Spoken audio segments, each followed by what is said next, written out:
Hello students, welcome you all at Resolution Study Point. Today we are going to discuss a new topic, that is pyridine.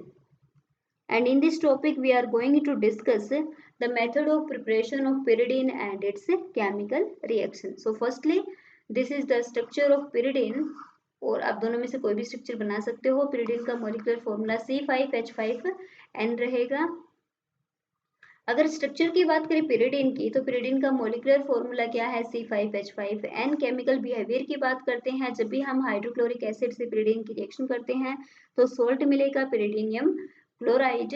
और जब हम इसकी methyl iodide से reaction करते हैं तो मिथाइल pyridinium आयोडाइड आपको मिल जाएगा सोल्ट में. ठीक है, ये जो आपका कंपाउंड है इसके अंदर अनसैचुरेशन की बात करते हैं तो यहाँ पर आपको मिलेंगे लगभग 3 डबल बॉन्ड.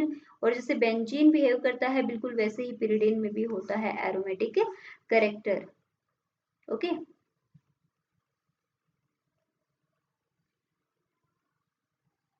तो ये आपकी pyridine की स्ट्रक्चर है जो कि बेंजीन वाली स्ट्रक्चर के जस्ट बिल्कुल सेम है. सिर्फ डिफरेंस क्या है कि बेंजीन के एक कार्बन को अगर आप रिप्लेस कर दो CH को किससे?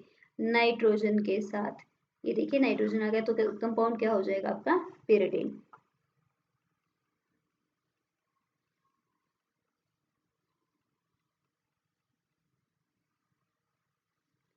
बात करते हैं इसकी रेजोनेटिंग स्ट्रक्चर्स की. तो जो आपका pyridine है ये रेजोनेटिंग स्ट्रक्चर शो करता है जिसमें डबल बॉन्ड पहले मूव करता है नाइट्रोजन के पास, जिससे कार्बन पे आएगा पॉजिटिव चार्ज. उस पॉजिटिव चार्ज को कंपनसेट करने के लिए जो साइड वाला डबल बॉन्ड है वो मूव करेगा, नेक्स्ट वाली पोजीशन पे पॉजिटिव चार्ज आ जाएगा, फिर उससे नेक्स्ट पे पॉजिटिव चार्ज आ जाएगा.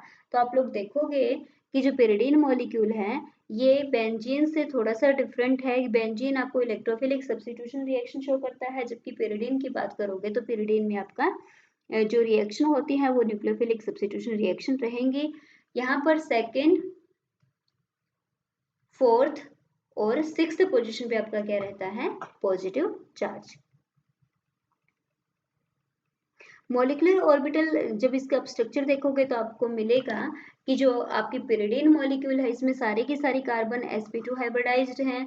साथ में नाइट्रोजन भी क्या है? sp2 hybridised.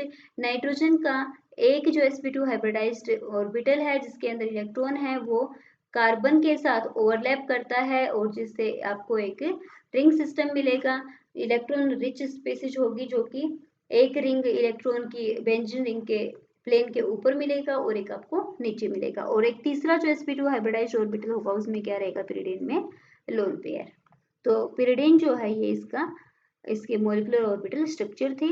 अब हम बात करते हैं pyridine की मेथड ऑफ फॉर्मेशन की. तो फर्स्ट मेथड इसमें रहेगा पेंटामिथाइलिन से हम पेंटामिथाइलिन 1,5 डाइअमीन हाइड्रोक्लोराइड. पेंटामिथाइलिन 1,5 डाइअमीन हाइड्रोक्लोराइड से किस टाइप से हम pyridine को सिंथेसाइज करेंगे ये यहाँ पर हम डिस्कस करने वाले हैं. फर्स्टली आपको इस कंपाउंड को हीट करना होगा. हीटिंग से क्या होगा? अमोनियम क्लोराइड रिलीज होगा, साथ में HCl. तो यहाँ पर आपको मिलेगा पाइपरिडीन. पाइपरिडीन क्या है? 6 मेंबर्ड रिंग है लेकिन कोई भी डबल बॉन्ड नहीं है. अब आप इसकी क्या कर देंगे? हम इसका डिहाइड्रोजिनेशन मीन्स H2 रिलीज कराएंगे. इसमें से 3 मॉलिक्यूल्स H2 गैस के निकल जाएंगे और आपको क्या कंपाउंड मिल जाएगा? pyridine.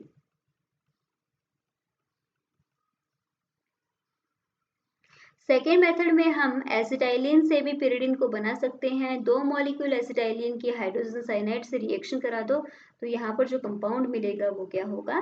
pyridine. ऐसे ही हम पायरोल के रिंग एक्सपेंशन से भी क्या बना सकते हैं? pyridine.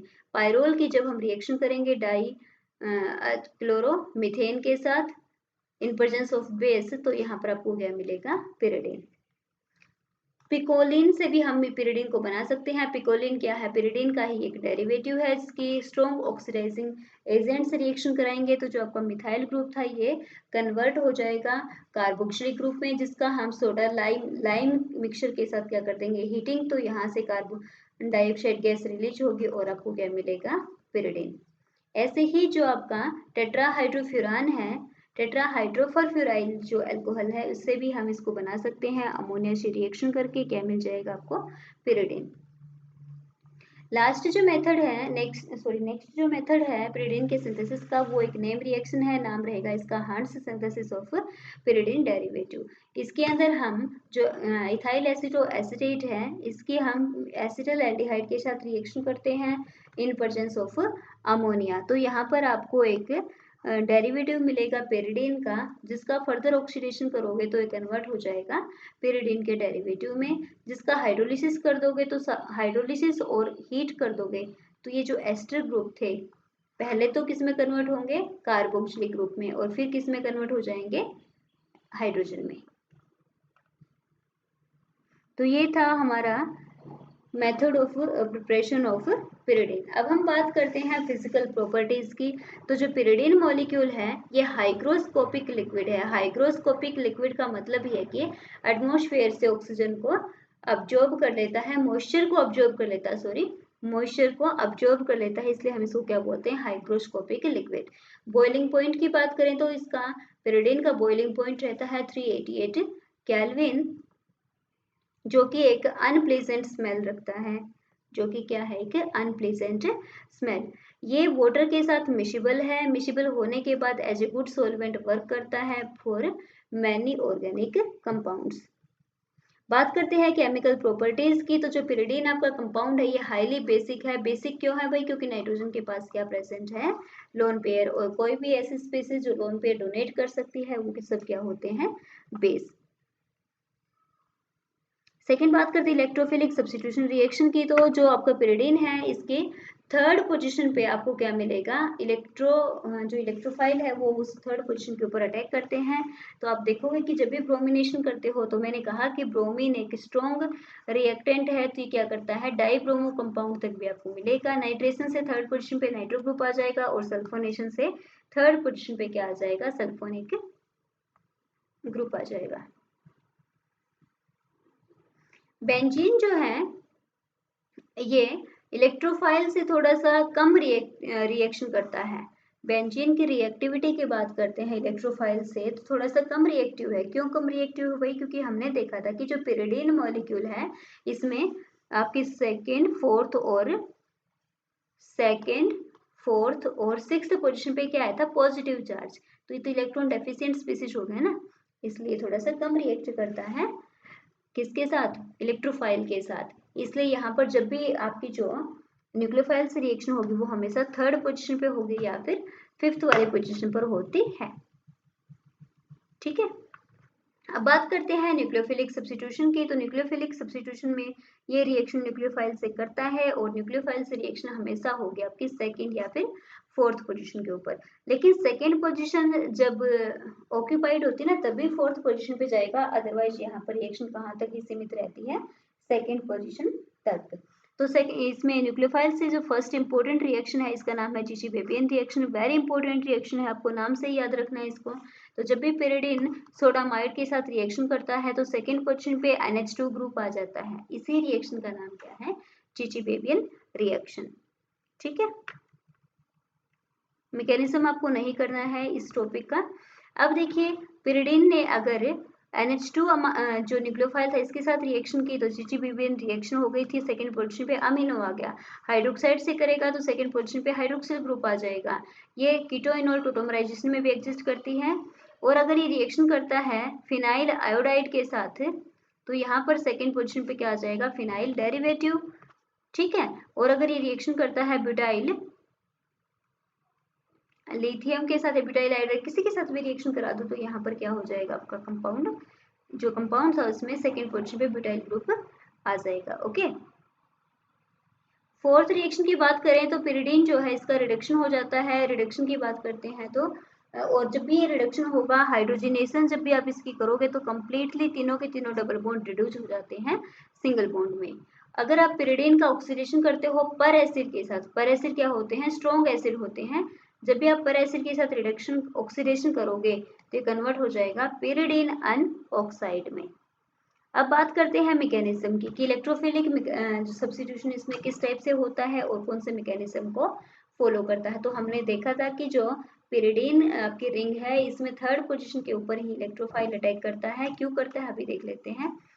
फर्स्ट जो स्टेप होता है मैकेनिज्म का, इसमें इलेक्ट्रोफाइल की जनरेशन होती है। सेकेंड स्टेप के अंदर कार्बोकेटाइन की फॉर्मेशन होती है और जो कार्बोकेटाइन बना है वो आपको अपने आप को रेजोनेटली स्टेबलाइज करता है, रेजोनेंस आपको देखने को मिलेगा इसमें। लास्ट वाले स्टेप में जो आपका नेगेटिव चार्ज स्पीसीज जो कि न्यूक्लियोफाइल है वो प्रोटॉन को निकाल लेता है और कंपाउंड दोबारा से अपने एरोमेटिक कैरेक्टर को गेन कर लेता है। ठीक है, तो आपको ध्यान रखना है इलेक्ट्रोफिलिक सब्स्टिट्यूशन थर्ड पोजीशन पे होता है और न्यूक्लियोफिलिक सब्स्टिट्यूशन मैक्सिमम आपको सेकंड पोजीशन पे मिलेगा, लेकिन अगर सेकंड पोजीशन ऑक्यूपाइड है तो आपको ये फोर्थ पोजीशन पर भी मिल जाता है। न्यूक्लियोफिलिक के लिए यहाँ पर देख सकते हो आपको इसमें क्या दे रखा है, एक मैकेनिज्म जिसमें आपका जो अमाइड है वो सेकंड पोजीशन पे अटैक करता है, डबल बॉन्ड नाइट्रोजन के पास जाता है, जो आपका एनायन बनता है ये रेजोनेंस से अपने आप को स्टेबलाइज करता है और लास्ट में H पॉजिटिव को रिलीज करता है, यहाँ से हाइड्राइड आयन की फॉर्म में सॉरी रिलीज होता है और आपको सब्स्टिट्यूटेड प्रोडक्ट मिल जाता है। ये आपका जो चिचिबिबियन रिएक्शन थी उसके लिए क्या है, मैकेनिज्म। तो ये हमने डिस्कस किया कि pyridine किस टाइप से इलेक्ट्रोफिलिक रिएक्शन शो करता है और किस टाइप से आपका न्यूक्लियोफिलिक रिएक्शन शो करता है। लास्ट टॉपिक इसमें बचा है वो ये रहेगा आपका कंपैरिजन ऑफ बेसिसिटी, कि पायरोल, pyridine और पाइपेरिडीन तीनों की अगर हम बेसिसिटी की बात करें तो यहाँ पर पाइपेरिडीन सबसे ज्यादा बेसिक है, उसके बाद pyridine है और सबसे कम कौन है, पायरोल। समझ लेते हैं कि ऐसा क्यों होता है। ये आपका पायरोल है, ये आपका pyridine है, sorry this is not pyridine, थोड़ा स्ट्रक्चर ठीक बनाएंगे।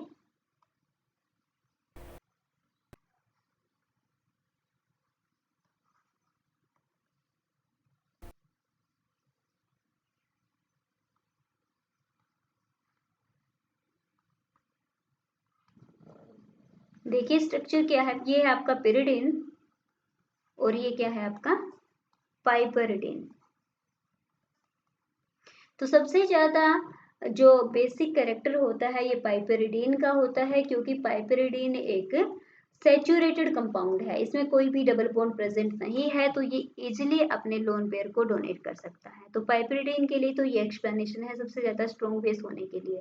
अब बात करते हैं पायरोल और pyridine में, तो आपको ये पता है कि पायरोल का जो लोन पेयर था ये रेजोनेंस में पार्टिसिपेट करता है, तो ये जो लोन पेयर है ये फ्री नहीं होता, और अगर ये लोन पेयर फ्री नहीं होता तो ये रिएक्शन में पार्टिसिपेट कैसे करेगा, किसी को ये पायरोल डोनेट कैसे करेगा अपना लोन पेयर। इसी वजह से पायरोल लिस्ट बेसिक है, pyridine के पास फ्री अवेलेबल लोन पेयर है तो ये इससे ज्यादा बेसिक होगा। ओके, तो ये हमारा टॉपिक यहाँ पर खत्म होता है जिसमें हमने डिस्कस किया पायरोल, पाइपेरिडीन और pyridine के बेसिक कैरेक्टर को। इंपॉर्टेंट क्वेश्चन है एग्जाम पॉइंट ऑफ व्यू से, तो आप इस क्वेश्चन को जरूर अच्छे से कर लेना कि तीनों का बेसिक कैरेक्टर का क्या ऑर्डर होता है, कौन सबसे ज्यादा स्ट्रॉन्ग बेस होता है और कौन वीक बेस होता है।